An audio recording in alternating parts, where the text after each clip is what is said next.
Hey everybody, I'm Marina. I'm the creator of Unbossed. And I've created this space because I wanted to share my thoughts with you. I wanted a space to create webinars and podcasts and series. I also wanted to market my speaking engagements and my leadership coaching skills. My first task is going to be to interview a bunch of females in tech around Chicago, and I'll bring those stories to you. More specifically, I've been targeting the only 40 females that I found in Chicago that are chief technology officers or CTOs out of over 700 plus male CTOs in Chicago. And I haven't even gotten into the POC's number yet.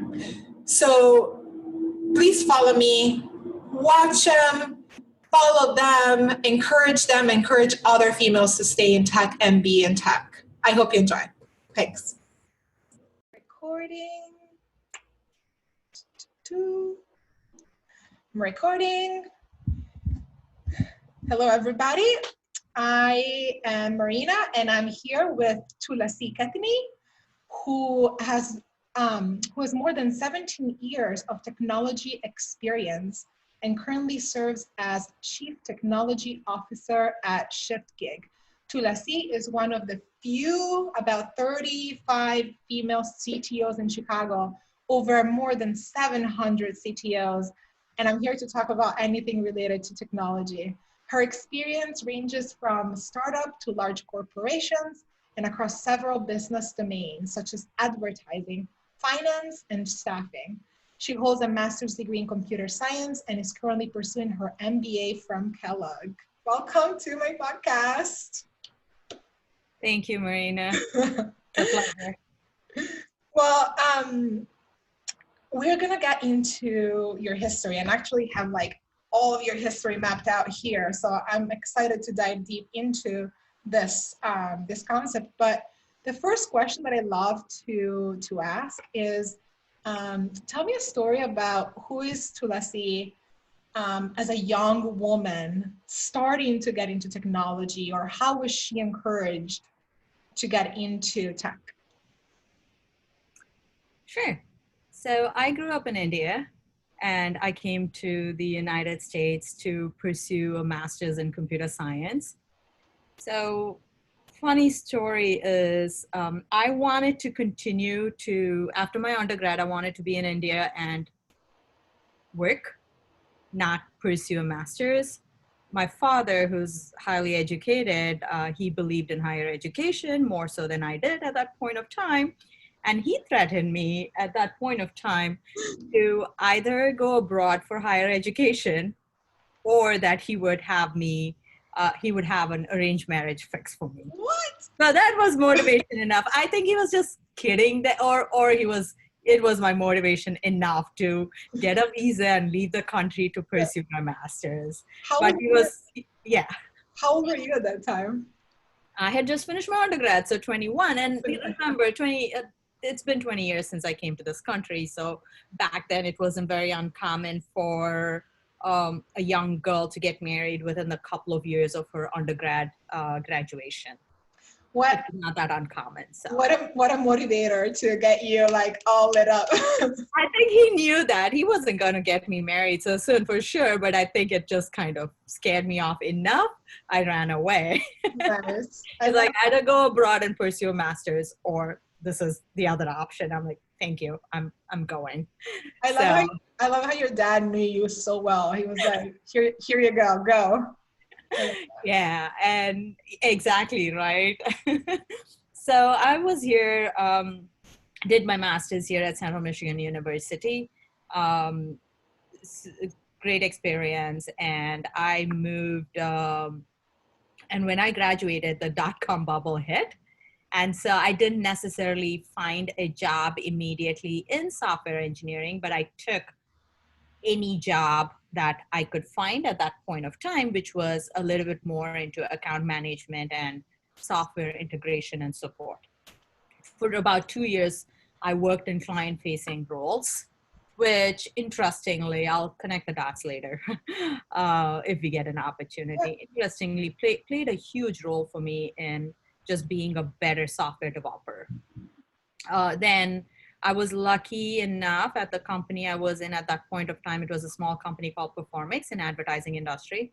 Mm-hmm. The director of engineering then asked all of us. He did skip level one-on-ones, and I told him what I would be interested in terms of growth. And when the next opportunity came up in about 9 months after I spoke to him, he helped me move into a software engineering role from a customer support role within that company, within the same product. Nice. And from there, it's a typical growth ladder in a sense. Became a lead engineer, chose the leadership path, became a manager, and here I am working for Shiftgig as a CTO. Nice. And here I am, I feel like is an understatement of, because I have it in front of me, of all of your history and all of the work that you've put in, you know, as a professional female in tech. So we'll definitely like give it proper due diligence there. But I guess like probably like what, we talked a little bit earlier about like how, like, why are there not as many women in tech? What was the motivating factor for you that kept you in it for all of this time? And what advice, I know I'm asking three questions, but all related, like what advice do you tell other women about being in tech? So what kept me in it is, okay, let me first explain what got me into it. I don't have a very special story at that point of time when I was graduating or when I was in college. This was the one field, computer science, that was perceived, especially in India, where I come from a very modest middle class family. It was perceived as something that would have a lot of job opportunities for the future. Nice. Right. So, and I knew I didn't want to be my father's a doctor, so there's a level of expectation that I would be a doctor, so I chose being in engineering, and then this seemed like coming here for a master's in computer science seemed like a good career opportunity in terms of where the industry was moving and going. That was my motivation, and I'm glad I did that. I think I would have anyway ended up in some technology fields given my interest and aptitude.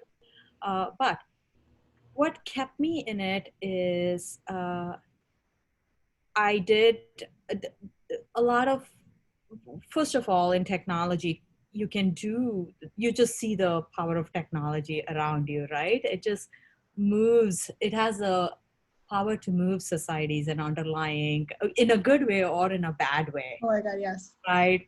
So it's super interesting. And so that keeps you, that makes it fun on a day-to-day basis.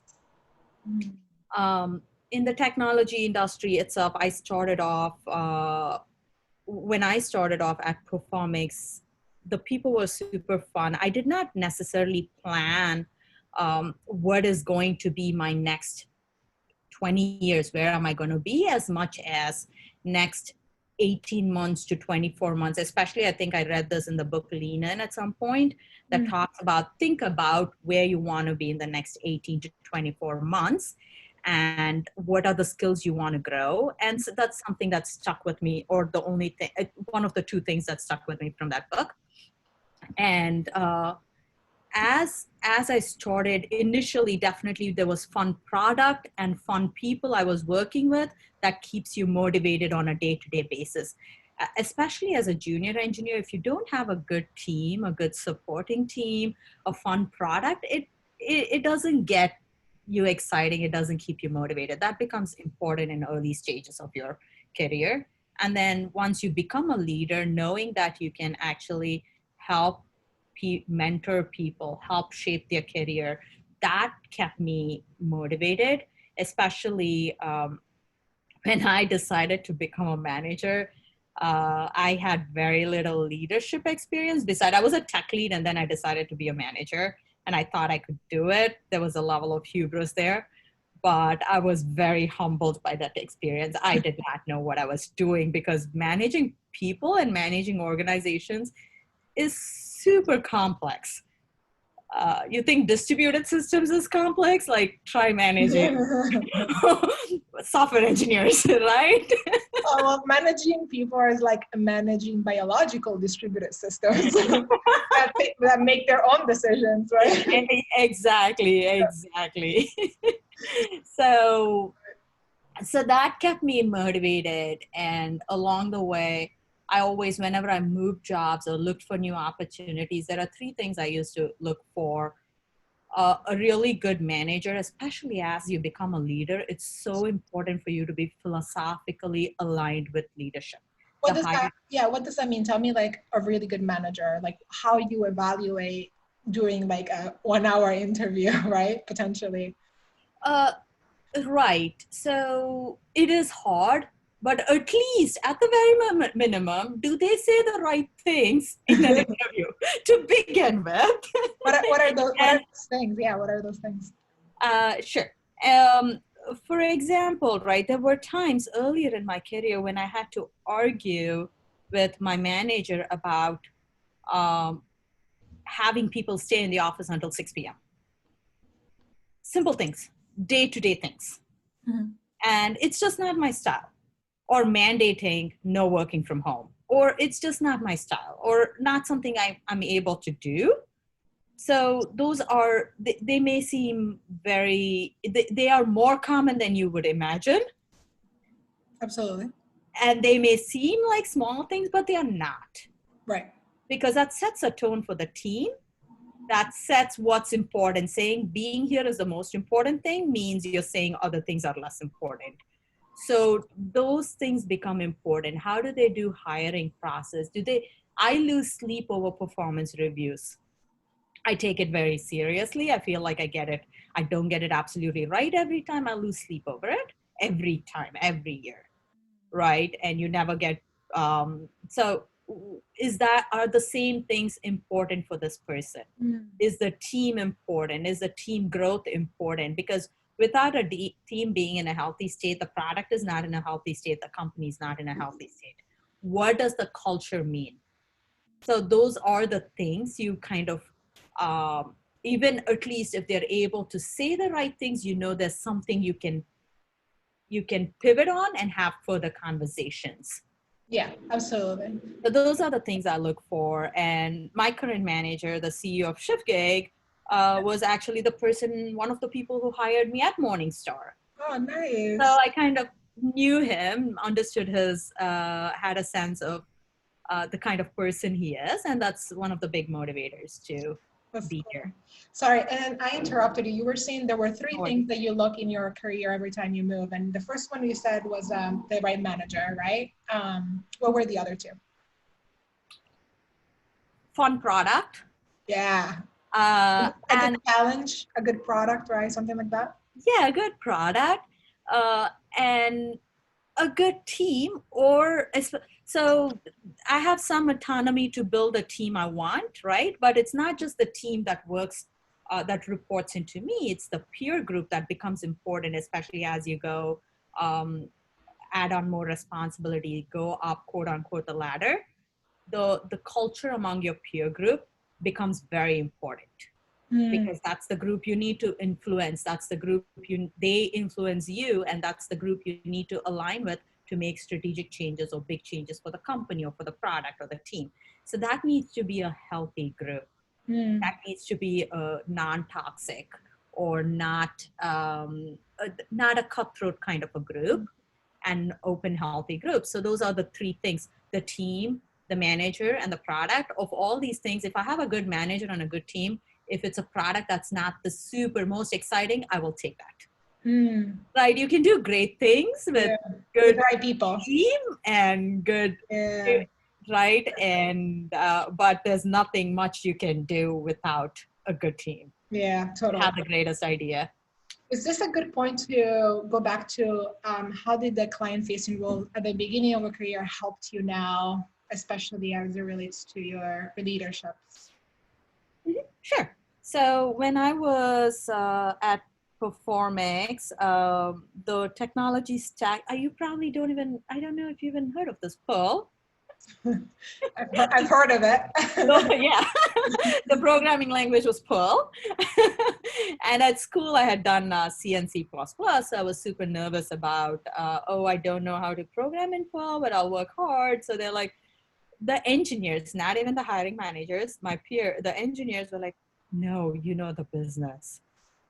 That is awesome. We can help you with this. Because every time they code and push something to a release, something else would have broken because they didn't know that thing existed. But someone like me can tell them, hey, if you change this, it may have impact in these 3 other areas, right? So that is, or after it goes out, after the end user looks at it, a minute or within an hour, they get a call from some big client. Why did you change this? We were doing this and this and this, because every bug becomes a feature after a certain amount of time. Yeah. I like that. Every bug becomes a feature. Almost every, because they start to work around it. They start to have processes around it. So why did you change it? So kind of coming from my role, I knew what are the nuances that clients were doing with our current product. I knew, hey, we need to communicate if we are doing this and give a workaround. I knew to be able to do those things. Nice. I like that. So, and I had a lot more empathy for the client than any of them did inherently by the nature of just where they started from. Cool. Right? Yeah. So that kind of empathy and interest, and I had to run a lot of reports, look at a lot of data for clients in my previous role. And once I started being a software engineer, I was able to really tightly collaborate with the product team, product managers, to kind of, hey, but the numbers here says 80% of users are doing this, right? So why would we make such a change? Because wouldn't it impact them? I'm able to contribute at that level, which they really appreciate. You're a product manager, you're a product owner, so you know what I'm talking about. Absolutely. That is,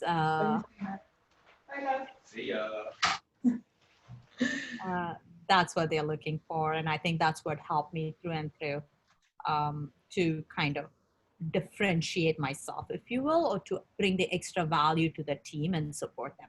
It does really help bringing in like that business product / mindset into engineering, and moving engineering really into more of the user conversation. Now it's very popular. Back then it was probably not as popular, right? Yeah, in 2003 to 2005. No, also you might find this interesting that 2003 was the first time this company had a new role called product manager, and all of us were like, what does that mean? What do they do? So that was the time when product management itself was becoming a discipline of its own in the Chicago tech area versus Silicon Valley. I think it's been there for a few more years before that. I'm not too sure, but yeah. Absolutely. Awesome. Cool. Let's see. Let's talk a little bit about transitioning from like individual contributor to a manager. I know you mentioned earlier that you thought you could do it, but maybe you had a little bit of a challenge there. Want to talk to me about like what were the biggest challenges that you faced? How did you, like if there's somebody listening that is trying to figure out which way they should go, like how would you advise they test out the waters, or how would you advise they go about choosing? And then what are the biggest successes you've also faced by being a manager or turning into a managing leader? Sure. So what are some of the challenges? So when I moved into an engineering manager role, I was pretty strong with technology, and my motivations were all wrong. I thought, I saw the role as, if I have this role, we can do exactly what we want to do, we should be doing, because I know the right things to do. But no, right? Like how I had a mind of my own and was a pain to my manager. All engineers under my team also have a mind of their own. And just because I believe I know better, it may not be true, and they definitely don't believe it. right? And then to navigate that conversation to influence them, I was like, whoa, what?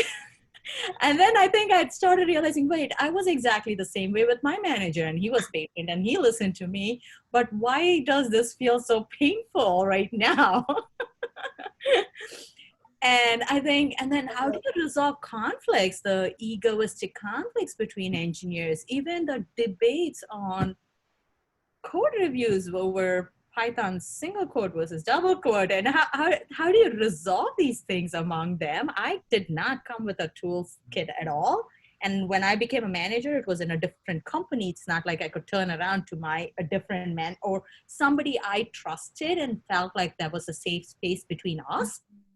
I was kind of trying to prove myself as a manager to my manager, right? It's one thing if I'd had that role in my current company, then I could have turned around and asked for help or support. So I wasn't feeling like being that vulnerable with my manager in my new role as a manager. So there was the imposter syndrome that kicks in very heavily, and all your assumptions are wrong. So I think my motivations were clearly wrong when I moved into that role. I still wanted to be a technologist, except that have more control on the system, more control on the product, more control. And I thought being a manager will help me influence all of that without understanding there's a whole bag of there's the whole nother responsibility, which is actually managing people, their growth, their performance reviews. And each person is so different. It's not just because, oh, my performance review was like this, so I just do the same. No, it's not. The motivations are different. What motivates them, what keeps them going in cohesion, that became a bigger problem that got me super interested in it. And then I started seeing a team itself as an organization is like, I don't know if you've heard of the author Peter Drucker. He's a management guru from the 70s, 80s, 90s. What did he write? He wrote a ton of books on managing knowledge workers or how an executive should think about a company, focus. He's big in the management world. And he talks about, I may be not quoting him exactly, but he talks about the purpose of any organization is to take ordinary people and create extraordinary things for the community or society. This is not his exact quote, I can look it up, but kind of that stuck with me. And how do you do that? And he talks about any organization being like an organism. The bigger it is, the more you need to maintain it. What does that mean? How does an organization be nimble? How does a team interact? Like all the organs in a body, how do they interact with each other? So it became an interesting engineering system in itself, which I wanted to pursue. And it has been super rewarding experience along the way. So humbling. Right. And when did things start like actually clicking for you? Or are they clicking, right? Like you do feel like you're clicking now? I think so. I think after about 2 to 3 years of along the way, I think first of all, just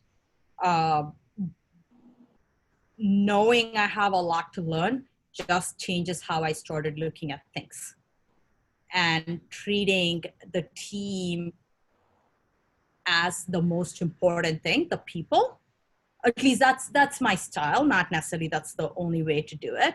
And making sure they're learning, they're growing, kind of having those few key things I follow started helping me, making sure that if you truly care about the person on the team, everything changes around, their motivations change. And then how do you align that with product development? So the team part is one thing, and then working with your peer group in the product is another area of learning. How do you influence? As a leader, that's important, right? It's because if you want to make sure your team is growing, they get what they want, they have interesting projects, how do you influence in the organization to get those things, to make these things happen?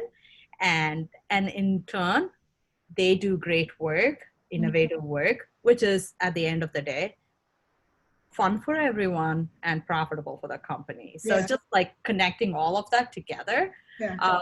it's every time there's different challenges, but the core is the same.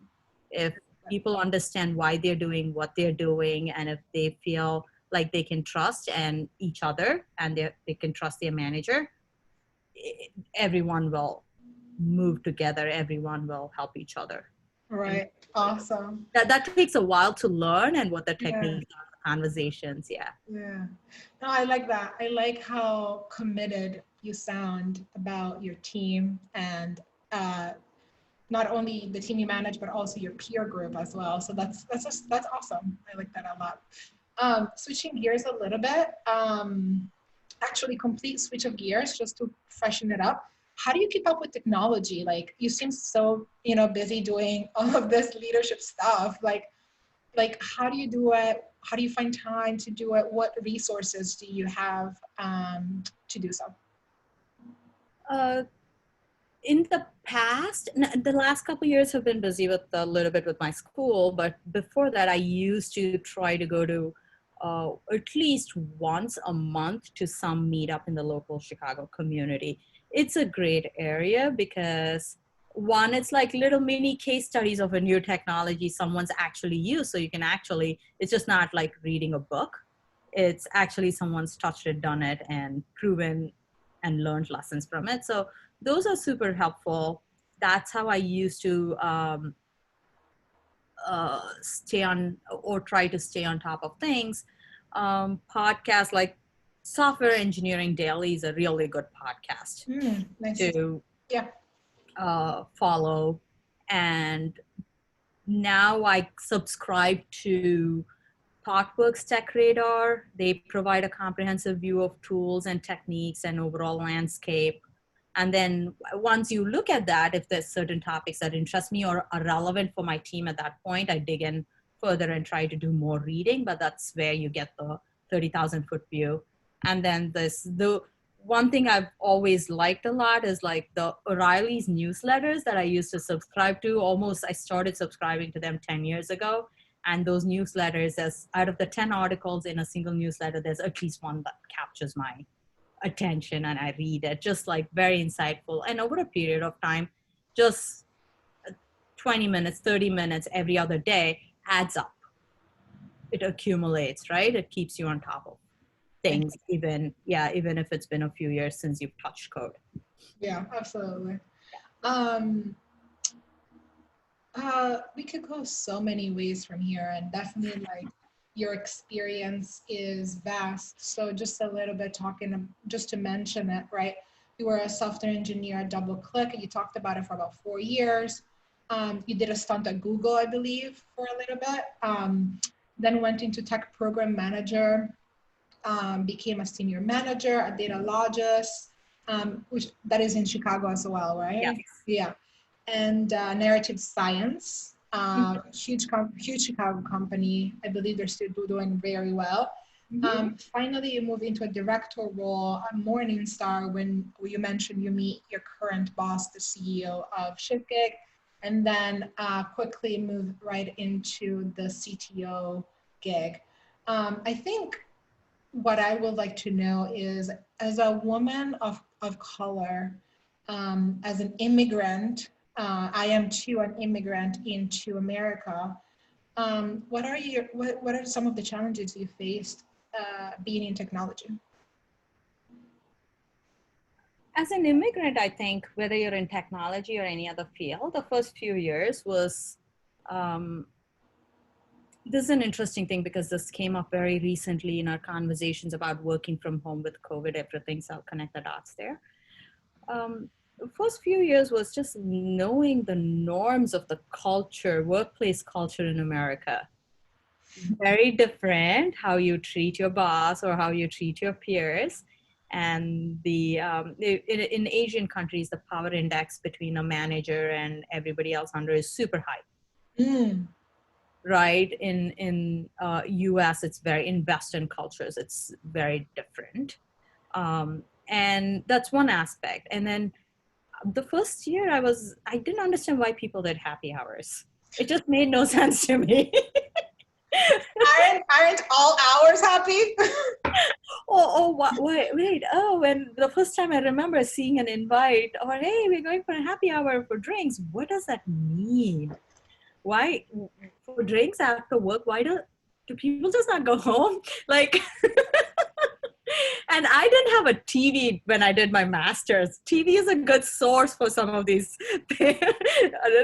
As much as we can make fun of Hollywood, it still gives you a sense of the culture. So I didn't have, and I hadn't read a lot or anything. So, and then there's like the written and unwritten rules in a workplace, right? So just navigating, learning those things become very interesting in the first couple of years, first 2 to 3 years as an immigrant.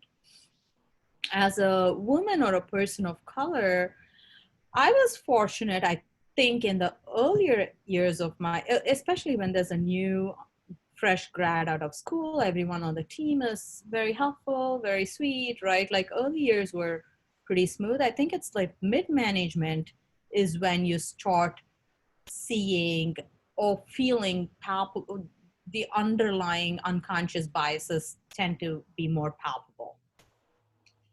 With your peers, sometimes you can tell it's hard for people to recognize your voice as a voice of reason, or unless it's repeated by another male colleague in a meeting, right? It's not something that it's not even something that people tend to do consciously.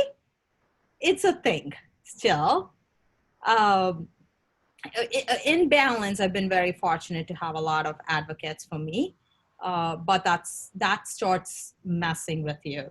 That starts getting you riled up sometimes. So it's very important, I think, for younger women or women coming up, they find a support system or they know how to manage, especially if you're aspiring to have a very successful career, how to manage and navigate through that on a day-to-day basis or on critical things. There was one time when, for example, a role was opened up and closed up within a week. I did not understand how that happened within the company. Wait, no one got a chance to apply and somebody was already kind of lined up for that. Those things are the kind of things that deter women from growing or kind of continuing to apply, right? So that's something, I'm probably going off tangent here. No, you're right on topic. Like, how do you, oh my God, how do you like even continue? Because like, that's part of my struggle too, right? Like, sometimes I get so exhausted and angry and tired. And it's not even like I'm fed up at any one person. It's just like, it's there and it's kind of systemic and most people don't realize they're doing it. And sometimes I have to call it out all the time. You know, like, it's just, like exhaustion. Like, I'm exhausted of doing this. Like, how do I even stay in the game, you know? Right. So not to be all negative, but earlier on I was often the only woman in a room. Yeah. So that's kind of an advantage. Everyone knows you, everyone knows your name. If you're good, you kind of are right. And if you have a sense of humor, it goes a long way. But to your point, how do you stay? Just what helped me was, I don't know if you know this, Randy Posh from CMU, Carnegie Mellon. Mm-hmm. He was the person who created Alice software for women, for girls to get into software. He was the creator of that. Mm-hmm. And he gave a last lecture and that he talks about, you're dealt with the cards you're dealt with, play it to the best of your abilities. Mm-hmm. And the other concept he talks about is the brick wall is there not to keep you away, but to keep others around you away. So just keep those things in perspective. And there are times when others were at a disadvantage and you were at an advantage. Just keep the bigger picture, the longer game in perspective. Don't lose the sight of the long game. And right now where we are as a society, yes, these are obstacles, but find a support system or find at least a friend you can talk to. Often try to overcome that within a day. See if there's silver lining there. There's a lot of conversations that have changed over even the last 10 years in a lot of organizations. So Absolutely. that I'm feeling very, very optimistic about. Absolutely. So keep all of those things in perspective. And if nothing else, to your audience, I would say, find me if you need to just talk through that. But don't think it's the end of the world. World is so large. If that's not the organization for you, find something else. But there's no time for you to feel discouraged. It's their loss, really, at the end of the day. Nice. Well said. Thank you. And that takes, so keep that in mind and it helps you. Love it. I love it. Well, definitely it's helping me continue and, motivating, especially when I am encouraged by, people like you who have made it. I can see myself in other leaders as a representation of whether it's my gender and or, my ethnicity. So I'm excited to have you in the business. So thank you for sticking it out. Of course, my pleasure. Awesome. Let's see. We have a few minutes left. And looking at my notes here, I think we covered like most of the things that we wanted to talk about. So I'm going to move into the last few questions that I have that I ask my guests. Okay. Sure. Okay, great. Okay, so what is a book you have gifted the most, whether it's tech or otherwise, doesn't matter. It's probably a tie between growth mindset and grit. Around Christmas, sometimes I try to gift my team these books. And these are books that were very key to how I saw things and how I perceived things and how I kind of shifted my mindset about things, about success, what it means, and what it means to just what success should mean to each of us. So, and I hope everybody who reads it gets the same out of it. And yeah, those were my favorite books. What is a book you would write? I am not too sure. I would probably write something along the lines of organizations being organisms, how you need to take care of them with tender love and care, and there's no shortcuts. There are no shortcuts. So yeah, that's a tough one. That's a tough question. No, it's just, what is important to you and something like that is your legacy. I think that's super interesting, and we should have a whole podcast about like, how do you care an organization and how do you grow it and, all that stuff. It's a long topic. Especially in today's world where, right, like public sectors are shrinking and private sectors are growing so much. And it is the responsibilities of companies to make sure that their communities are also doing well. And how do you, and those are the companies that sustain. So how do you do those things? It's big problems. I don't know the answers and I'm hoping to learn and do over the rest of my career. So that's awesome. That's awesome. Someday. Okay, so if there's one thing you would like the audience to remember, what is that one thing? There's a lot more support than you know, than you realize there is. Ask for it, seek it, and it's there. Don't give up on your dreams and aspirations. It's really important for women and minority to be part of the larger economies and communities and technology especially. Love it. Perfect. And my last question is about my new endeavor, which is Unbossed. Unbossed is a leadership coaching for younger females that are aspiring to develop their career in technology. And also for males who are just trying to understand women. And so I give coaching sessions, but also I'm doing this podcast because I want women to know that there's other like us and that we are here to support you and maybe you can learn something from this. And so my last question is, if you heard the word unbossed, what does that mean to you? especially in a work setting, I think it's what it means is where everyone is a boss and where basically accountability is the queen and not fear of your boss. I like Accountability to each other, right? On a daily basis. I feel more accountable and more scared of my team that did I drop the ball on something? Was I supposed to get back to you? I'm supposed to help you with this thing, right? More than my boss. So yeah, that I think is, yeah, being unbossed.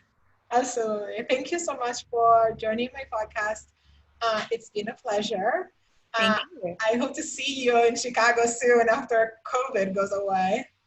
Yes, would love to grab some coffee with you and exchange a few more ideas. And Great. good luck with your podcast and with Unbossed. And feel free to reach out if there's something I can help with. Thank you Thank so you very much. much. Have a good day. Bye. You Bye. too. Take care.